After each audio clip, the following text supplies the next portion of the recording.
Hi I am Nofa Porokkal from empower English. നമുക്ക് എല്ലാവർക്കും ഇംഗ്ലീഷുകാരെ പോലെ സംസാരിക്കാൻ ഭയങ്കര ഇഷ്ടമാണ് അല്ലേ? അവരതേ പ്രൊനൗൺസിയേഷൻ, ഒരു ടൊണാലിറ്റിയിലൊക്കെ ഇംഗ്ലീഷ് സംസാരിക്കണം എന്നാണ് നമ്മളെല്ലാവരും ആഗ്രഹം അല്ലേ? നമുക്ക് ചിലപ്പോൾ ഇംഗ്ലീഷ് നല്ലോണം എഴുതാൻ അറിയുന്നുണ്ടാവും, നല്ലോണം വായിക്കാൻ അറിയുന്നുണ്ടാവും, അത്യാവശ്യം കുഴപ്പമില്ലാത്ത രീതിയിൽ സംസാരിക്കുന്നൊക്കെ ഉണ്ടാവും. ബട്ട് നമ്മളെ പ്രൊനൗൺസിയേഷൻ അല്ലെങ്കിൽ നമ്മളൊരു ആക്സെൻറ്റ്, നമ്മളൊരു ടൊണാലിറ്റി എപ്പോഴും അവരെ പോലെ ആകുന്നില്ല. Have you ever thought why you can speak like A native speaker?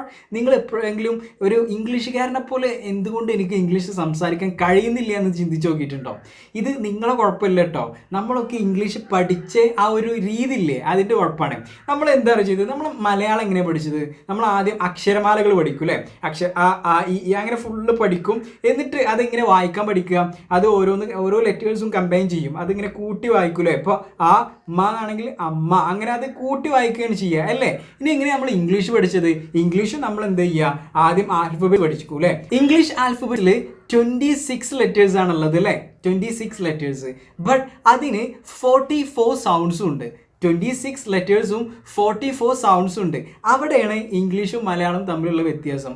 മലയാളത്തിൽ അങ്ങനെ പ്രത്യേകിച്ച് ഒരു ലെറ്ററിന് ഒരു സൗണ്ടേ ഉള്ളൂ അല്ലേ? ബട്ട് ഇംഗ്ലീഷിൽ ഒരു ലെറ്ററിന് ഒന്നിൽ കൂടുതൽ സൗണ്ടുകളുണ്ട്. ഒരു എക്സാമ്പിളാണ് ഇപ്പോൾ സി എന്നുള്ളത്. ചില ടൈമിൽ സി കപ്പ് എന്ന് പറയൂലേ, അപ്പോൾ സീൻ്റെ ഒരു സൗണ്ട് എന്തായി? കെ എന്നുള്ള സൗണ്ടായി ഇല്ലേ? കപ്പ് ഇല്ലേ? ഇനി നമുക്ക് സിനിമ എന്ന് പറയാണ്, അപ്പോൾ സീൻ്റെ സൗണ്ട് എന്തായി? ഒരു എസ് സൗണ്ടായി വന്നില്ലേ? ഇനി അടുത്തത് ഇ. നമ്മൾ എലിഫൻറ്റ് എന്ന് പറയാണ്, അപ്പോൾ എലിഫൻറ്റ് എ എന്നുള്ളൊരു സൗണ്ടായിട്ടാണ് വന്നത് അല്ലേ? ഈൻ്റെ എന്താണ്? എ എന്നുള്ളൊരു സൗണ്ട് വന്നു. ഇനി നമ്മൾ ഇംഗ്ലീഷ് എന്ന് പറയാണ്, അപ്പോൾ ഇ എന്നുള്ള സൗണ്ടായി. ഇതേപോലെ ഇംഗ്ലീഷിൽ പല ലെറ്റേഴ്സിനും ഒന്നിൽ കൂടുതൽ സൗണ്ട്സുകളുണ്ട്. അപ്പോൾ ആ ഒരു ഡിഫറൻസ് നമ്മൾ മനസ്സിലാക്കിയാലേ ഉള്ളൂ നമുക്ക് ഇംഗ്ലീഷ് നല്ല രീതിയിൽ പ്രൊനൗൺസ് ചെയ്യാൻ കഴിയുള്ളൂ, നല്ല രീതിയിൽ സംസാരിക്കാൻ കഴിയുള്ളൂ, ലൈക്ക് എ നാറ്റീവ് സ്പീക്കർ. അതാണ് ഒന്നാമത്തെ കാര്യം നമ്മൾ മനസ്സിലാക്കേണ്ടത്. ഇനി ഇതൊക്കെ എങ്ങനെയാണ് ഈ ഡിഫറൻസുകൾ, ഒരു ലെറ്ററിന് ഇത്രയും സൗണ്ട് ഉള്ളതൊക്കെ നമ്മൾ എങ്ങനെയാണ് പെട്ടെന്ന് മനസ്സിലാക്കുക, ഇതെങ്ങനെയാണ് നമ്മൾ പഠിക്കുക, അതൊക്കെ ഇപ്പോൾ നമ്മൾ സംസാരിക്കുമ്പോൾ വരുമോ? ഇതൊക്കെ ആയിരിക്കും ഇപ്പോൾ നിങ്ങൾ ചിലപ്പോൾ ചിന്തിക്കുന്നുണ്ടാവുക, ഇത് ബുദ്ധിമുട്ടാണോ എന്നൊക്കെ. ഇതൊന്നും ബുദ്ധിമുട്ടില്ല. നിങ്ങൾ എന്ത് ചെയ്താൽ മതി അറിയോ? ലിസണിങ്. നിങ്ങളെ ലിസണിങ് എന്ത് ചെയ്യുക? ഇംപ്രൂവ് ചെയ്യുക. Listening and more listening. It's a key to speak excellent English. നമുക്ക് ഇംഗ്ലീഷ് നല്ല രീതിയിൽ സംസാരിക്കണം എന്നുണ്ടെങ്കിൽ നല്ലോണം ലിസൺ ചെയ്യുക. How to listen and whom to listen. നമ്മൾ ലിസൺ ചെയ്യണം, അല്ലെങ്കിൽ ആരെ നമ്മൾ ലിസൺ ചെയ്യണം? നമ്മൾ എപ്പോഴും എന്ത് ചെയ്യുക? നാറ്റീവ് സ്പീക്കേഴ്സിനെ ലിസൺ ചെയ്യുക. ഓക്കെ, നാറ്റീവ് സ്പീക്കേഴ്സ് എന്ന് പറഞ്ഞാൽ ഇംഗ്ലീഷുകാരെ എന്തെങ്കിലും സ്പീച്ചോ അല്ലെങ്കിൽ അവരെ TV പ്രോഗ്രാംസോ അല്ലെങ്കിൽ എന്തെങ്കിലും മൂവീസോ അതൊക്കെ എന്ത് ചെയ്യുക? നമ്മൾ ലിസൺ ചെയ്യുക അല്ലെങ്കിൽ വാച്ച് ചെയ്യുക. അവരുടെ പ്രൊനൗൺസിയേഷൻ എപ്പോഴും എക്സലന്റ്, അതിൻ്റെ ഒരു പ്യൂർ പ്രൊനൗൺസിയേഷൻ ആയിരിക്കും. അതെന്ത് ചെയ്യുക? നമുക്ക് ഇമിറ്റേറ്റ് ചെയ്താൽ മതി. നമ്മൾ ഒരുപാട് തവണ ഇങ്ങനെ കേൾക്കുമ്പോൾ നമ്മളെ പ്രൊനൗൺസിയേഷനും അതേപോലെ ആയി മാറും. ആ കാര്യത്തിൽ ഒരു ഡൗട്ടും ഇല്ല. നമുക്ക് ചിലപ്പോൾ ഫസ്റ്റ് ടൈമിൽ നിങ്ങൾക്ക് ഒരു ഇംഗ്ലീഷുകാരെ എന്തെങ്കിലും ഒരു ടോപ്പിക്കോ അല്ലെങ്കിൽ നിങ്ങൾക്ക് മോട്ടിവേഷൻ വീഡിയോ, ചെറിയ മോട്ടിവേഷൻ വീഡിയോസൊക്കെ നിങ്ങൾക്ക് വാച്ച് ചെയ്യുക. അപ്പോൾ അത് ലിസൺ ചെയ്യുക. അത് ലിസൺ ചെയ്യുമ്പോൾ നിങ്ങൾക്ക് എന്തില്ല, ചിലപ്പോൾ ആദ്യം ഒന്നും മനസ്സിലാവില്ല. അപ്പോൾ എന്ത് ചെയ്യുക? അതിൽ സബ് ടൈറ്റിൽസ് ഉണ്ടാവും. സബ് ടൈറ്റിൽസ് ഒന്ന് നോക്കുക. അപ്പോൾ നിങ്ങൾക്ക് ഒന്നും കൂടി ഒരു ഐഡിയ കിട്ടും. എന്നിട്ട് എന്ത് ചെയ്യുക? വീണ്ടും ലിസൺ ചെയ്യുക. സബ് ടൈറ്റിൽസ് നോക്കാതെ ഒന്നും കൂടി ലിസൺ ചെയ്യുമ്പോൾ നിങ്ങൾക്ക് എന്ത് ചെയ്യും? അതിൽ കുറച്ചും കൂടി ഇമ്പ്രൂവ്മെന്റ്സ് വരും. അങ്ങനെ അതിങ്ങനെ റിപ്പീറ്റ് ചെയ്ത് കേൾക്കുക. നിങ്ങൾ മൂവീസൊക്കെ കാണുന്നതിലും നല്ല എന്താ അറിയോ? ഷോർട്ട് വീഡിയോസ് ഉണ്ടാവും, മോട്ടിവേഷൻ വീഡിയോസ് ഉണ്ടാവും, അല്ലെങ്കിൽ ചെറിയ TV പ്രോഗ്രാംസ് ഉണ്ടാവും, അല്ലെങ്കിൽ എന്തെങ്കിലും ഫണ്ണി ആയിട്ടുള്ള വീഡിയോസൊക്കെ ഉണ്ടാവും. അതൊക്കെ നിങ്ങൾ വാച്ച് ചെയ്യുക. ഓക്കെ, അല്ലെങ്കിൽ ന്യൂസ് വാച്ച് ചെയ്യുക. ന്യൂസിൻ്റെ എന്തെങ്കിലുമൊക്കെ കട്ടിങ്സ് ഒക്കെ ഉണ്ടാവും, അതൊക്കെ വാച്ച് ചെയ്യുക. അത് നല്ലപോലെ ലിസൺ ചെയ്യുക. എന്നിട്ട് എന്ത് ചെയ്യുക? അത് നിങ്ങൾക്ക് കേട്ടിട്ട് മനസ്സിലാകുന്നില്ല എന്നുണ്ടെങ്കിൽ ഒരിക്കലും നിങ്ങൾ ഇതെനിക്ക് മനസ്സിലാവുന്നില്ല പറഞ്ഞിട്ട് ഒഴിവാക്കരുത്. നിങ്ങൾ എന്ത് ചെയ്യുക? അത് റിപ്പീറ്റ് ചെയ്ത് കേൾക്കുക. അതിൻ്റെ സബ് ടൈറ്റിൽസ് നോക്കുക. പിന്നെ അത് കേൾക്കുമ്പോൾ സബ് ടൈറ്റിൽസ് നോക്കാതെ ഒന്ന് കേൾക്കുക. അങ്ങനെയൊക്കെ ആകുമ്പോൾ നിങ്ങളെ ലിസണിങ് അത് ഇമ്പ്രൂവ് ചെയ്യും. ലിസണിങ് കാപ്പബിലിറ്റി ഇമ്പ്രൂവ് ചെയ്യും.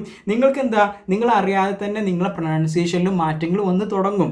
That is reality. Okay, so അത് ചെയ്യുക. നിങ്ങൾ ഇംപ്രൂവ് യുവർ ലിസണിങ്. ഞാൻ ഒന്നും കൂടി പറയാം, ലിസണിങ് ആണ് നമ്മളെ പ്രൊനൗൺസിയേഷനിൽ ഏറ്റവും വലിയ മാറ്റങ്ങൾ കൊണ്ടുവരിക. എപ്പോഴും എന്ത് ചെയ്യുക? നാറ്റീവ് സ്പീക്കേഴ്സിനെ നിങ്ങൾ ലിസൺ ചെയ്യാൻ നോക്കുക. ഇനി നെക്സ്റ്റ് വേ എന്താ അറിയോ? നമ്മളൊക്കെ ഡിക്ഷണറി നോക്കാറുണ്ട് അല്ലേ?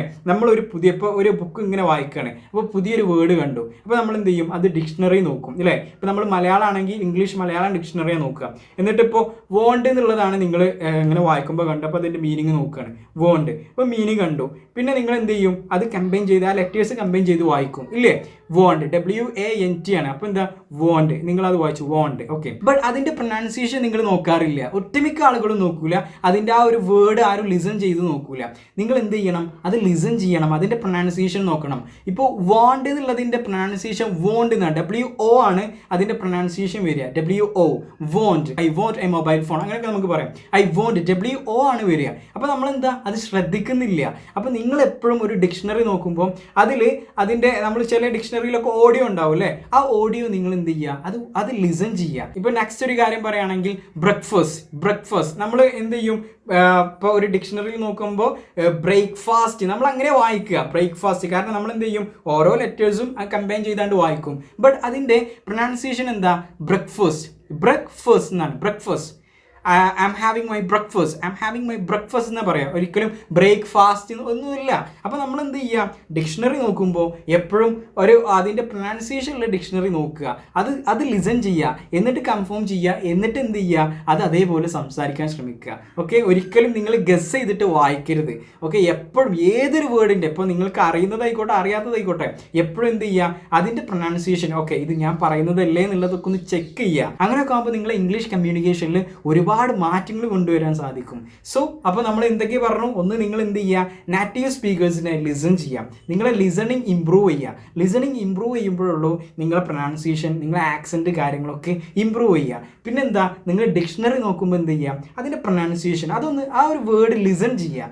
അത് നിങ്ങൾ എന്ത് ചെയ്യരുത്, അത് കമ്പൈൻ ചെയ്ത് നിങ്ങളുടെ ഇഷ്ടത്തിന് വായിക്കാതെ ആ വേർഡ് ജസ്റ്റ് ഒന്ന് എന്ത് ചെയ്യുക, അതൊന്ന് ലിസൺ ചെയ്യുക. സോ ഇന്ന് നമ്മൾ പറഞ്ഞ ഈ കാര്യങ്ങൾ നിങ്ങൾക്ക് മനസ്സിലായെന്ന് കരുതുന്നു. If you haven subscribed our channel, please do subscribe our channel and support us. Thank you very much.